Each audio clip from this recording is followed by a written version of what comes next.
Oke,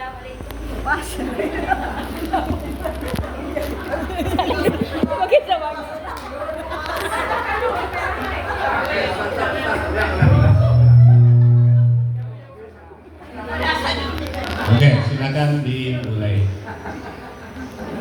Assalamualaikum warahmatullahi wabarakatuh. Waalaikumsalam warahmatullahi wabarakatuh. Alhamdulillahirrahmanirrahim. Wassalatu wassalamu ala asrafil anbiya wa mursalin wa ala alihi wa ashabihi ya Rasulullah. Alhamdulillah.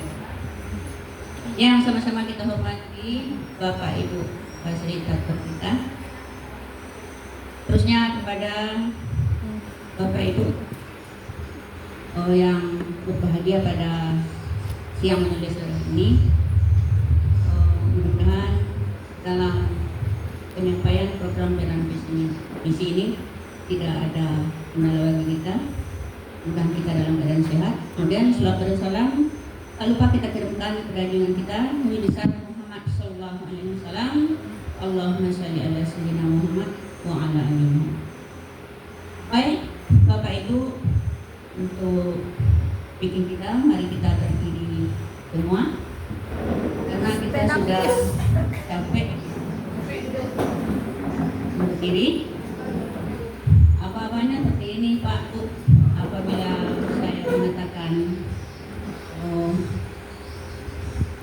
tangan kanan yang ini, bilang Ibu ha, kanan, kanan ha, kiri hu, kanan kiri aku, ya, kanan kiri ha hu, kanan kiri kiri kanan. Terima kasih.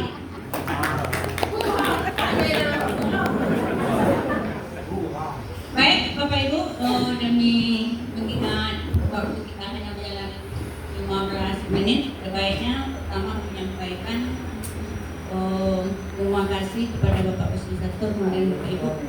Nanti dalam penyampaian kami banyak kekurangan dan tidak sempurna. Dan pada akhirnya mohon saran dan masukan kepada kami. Mudah-mudahan program yang kita lakukan pada hari ini ada perubahan untuk sekolah kita nanti. Baik, program penyerahan visi misi tujuan sekolah dan program pelajaran mendalam dengan tema inovatif. Kecamatan Kuantan Hilir Kabupaten Kuantan ini. Perkenalkan saya dari SD nomor 9 Kampung Medan, nama Suhaila. Kepala sekolah lebih kurang 3 tahun ya Pak Heri. Masih bisa dong. Bab 1 pendahuluan latar belakang. Visi, misi, dan tujuan sekolah merupakan arah dan dasar dalam penyelenggaraan seluruh kegiatan pendidikan di sekolah. Visi menjadi cita-cita yang ingin kita capai. Misi menggambarkan langkah-langkah strategis untuk mewujudkannya, dan tujuan menyebarkan hasil kongres yang diharapkan. 2. Namun dalam praktik lapangan sering ditemukan ketidaksenangan antara visi, misi, dan tujuan sekolah dengan pelaksanaan pembelajaran di kelas. Beberapa guru belum mengintegrasikan nilai-nilai visi sekolah ke dalam perencanaan dan pelaksanaan pembelajaran. Hal ini mengakibatkan kegiatan belajar mengajar belum sepenuhnya mencerminkan arah kebijakan sekolah dan belum optimal menunjukkan profil belajar Pancasila. Tujuan program 1. Menyelaraskan pemahaman guru dan tenaga pendidikan terhadap visi, misi, dan tujuan sekolah. 2. Mengintegrasikan visi, misi, dan tujuan sekolah ke dalam perencanaan serta praktik pembelajaran. 3. Mengembangkan kemampuan guru dalam merancang dan melaksanakan pembelajaran mendalam. 4. Menumbuhkan budaya refleksi dan kolaborasi antar guru untuk peningkatan mutu pembelajaran. 5. Menetapkan tindak lanjut berkelanjutan untuk menjaga konsistensi arah kebijakan sekolah. C. Hasil yang diharapkan. 1. Tersusunnya dokumen pembelajaran dan program sekolah yang selaras dengan visi, misi, dan tujuan. 2. Guru mampu menerapkan pembelajaran mendalam yang meningkatkan berpikir kritis, kolaboratif, dan reflektif. 3. Meningkatnya komitmen warga sekolah terhadap implementasi visi dan misi dalam setiap kegiatan pembelajaran. 4. Terbangunnya budaya inovatif dan reflektif di lingkungan sekolah. Tersedianya rencana tindak lanjut untuk pengetahuan berkelanjutan. Bab 2, laporan kegiatan. Proses 1. Melakukan observasi dan wawancara kepada guru mengenai pemahaman visi dan misi sekolah. 2. Menganalisis keterkaitan antara visi sekolah dengan perangkat pembelajaran yang digunakan guru. 3. Mengidentifikasi kesenjangan antara arah kebijakan sekolah dan praktik pembelajaran. Selanjutnya, perancangan program. 1. Menyusun jadwal kegiatan menyetir dengan melibatkan guru dan tim pengembangan sekolah. 2. Mendesain workshop penyerahan visi, misi, dan pelajaran mendalam. 3. Menyusun panduan refleksi guru serta format metode implementasi informasi. Di sini perlu kami jelaskan sedikit dalam perancangan ini itu kelas sekolah dengan les guru berunding untuk akan melaksanakan pelaksanaan program itu membuat surat undangan pada pengawas. Kebetulan pengawas kami bersama dengan ibu fasilitator itu Pak Presmon, kemudian komite, kemudian orang tua murid, kemudian dengan murid. Kemudian baru pelaksanaan program. 1. Melaksanakan workshop penyerahan visi, misi, dan pembelajaran mendalam. 2. Guru melakukan revisi rencana pembelajaran berdasarkan hasil pertandingan. 3. Kepala sekolah melakukan verifikasi akademik untuk bagi murid. Kemudian pengukuran dan evaluasi. 1. Melakukan observasi kelas untuk menilai pelaksanaan pembelajaran mendalam. 2. Melakukan refleksi bersama guru untuk menilai perubahan perilaku dan pemahaman.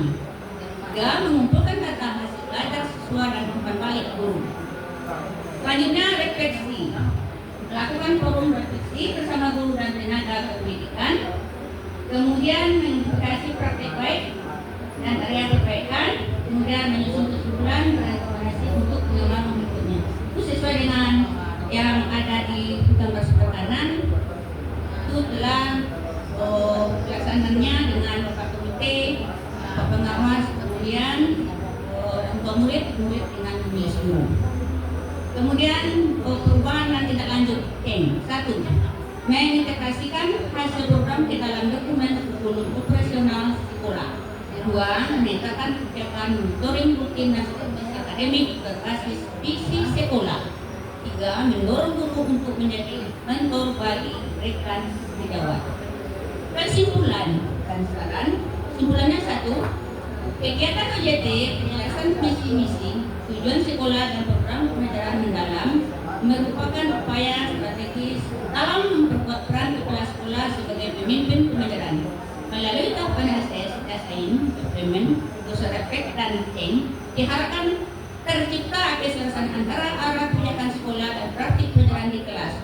Program ini tidak hanya meningkatkan kualitas pembelajaran, tetapi juga membangun budaya inovatif dan refleksif yang lingkungan sekolah.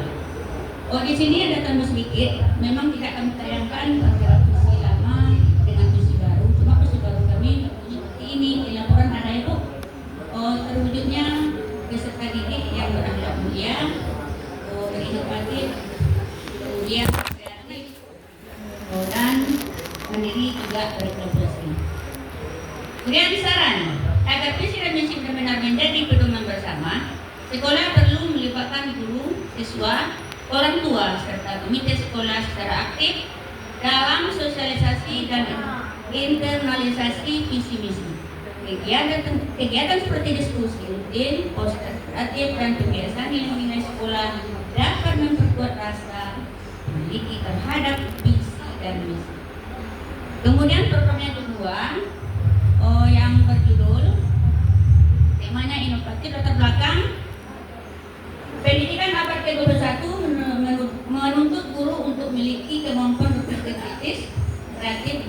inovatif dan kolaboratif.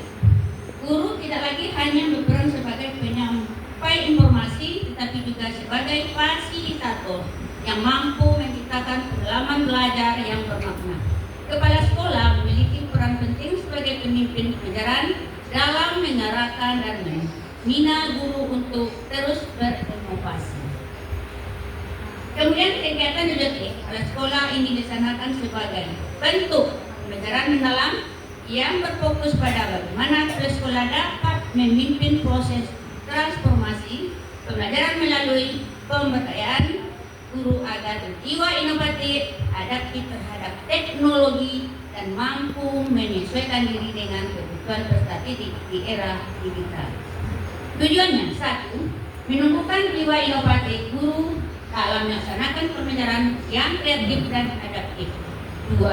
Mengembangkan kepemimpinan kepala sekolah dalam memfasilitasi proses inovasi pembelajaran. 3. Meningkatkan mutu proses belajar mengajar di SD nomor 9 Medan. Manfaatnya atau hasil diharapkan: 1. Bagi guru, mendapatkan bimbingan dan motivasi untuk mengembangkan pembelajaran yang inovatif. Bagi sekolah, yang kedua, bagi kepala sekolah, meningkatkan kompetensi sebagai pemimpin pembelajaran yang inspiratif. 3. Bagi sekolah, mewujudkan budaya inovatif dan kolaboratif dalam kegiatan proses belajar mengajar. Kemudian bab 2, pembahasan rencana tindak lanjut. 1. Akses. 1. Tingkat kesiapan guru dalam menerapkan pembelajaran inovatif. 2. Hambatan yang dihadapi guru baik dari segi kemampuan sarana dan maupun motivasi. 3. Kebutuhan pengembangan profesional guru melalui wawancara, observasi kelas, dan hasil supervisi. 2. Desain perancangan program. 1. Tujuan dan indikator keberhasilan pengembangan inovasi guru. 2. Strategi pelaksanaan seperti pelatihan internal, lesson study, kolaborasi antar guru dan pembelajaran berbasis proyek. 3. Penjadwalan dan pembagian peran antara kepala sekolah, guru, dan tim pengembangan sekolah. 3. Implement pelaksana program workshop atau pelatihan guru mengenai strategi pembelajaran inovatif. Yang kedua, praktik langsung di kelas dengan supervisi dan umpan balik dari kelas sekolah. Ini dilaksanakan oleh satu orang guru, kemudian kepala sekolah, kemudian langsung dihadirkan kemarin bapak pengawasnya, Bu, supaya nanti bisa melihat gimana keadaan guru kami waktu diobservasi di sekolah tersebut. 3. Penggunaan media digital, aplikasi pembelajaran interaktif, dan pendekatan kolaboratif siswa. 4. Pengukuran dan evaluasi. 1. Peningkatan keterlibatan siswa dalam pembelajaran. Kemudian peningkatan kemampuan guru dalam mengelola kelas secara kreatif. 3. Umpan balik siswa terhadap suasana belajar. 5. Refleksi. 1. Analisis keberhasilan dan kendala dalam pelaksanaan inovasi. 2. Menemukan strategi perbaikan ke depan. 3. Menumbuhkan budaya di kalangan guru agar senantiasa belajar dari pengalamannya. 6. Perubahan dan perbaikan berkelanjutan. 1. Penyempurnaan strategi pembelajaran. 2. Penyesuaian kebijakan sekolah agar lebih berkelanjutan inovatif. Pembentukan tim inovasi sekolah untuk keberlanjutan praktik belajar. Untuk kesimpulan, 1. Kegiatan bibliotek sekolah dengan tema guru berjiwa inovatif telah memberikan dampak positif terhadap pengembangan kompetensi guru di SD 09 Kampung Medan. Melalui pendekatan ini, kepala sekolah mampu memimpin proses perubahan secara sistematis, mulai dari pemetaan kebutuhan hingga evaluasi dan refleksi berkelanjutan. 2. Guru menjadi lebih kreatif, pembelajaran menjadi lebih menarik, dan siswa menunjukkan keterlibatannya yang lebih. Sekarang, 1. Kepala sekolah perlu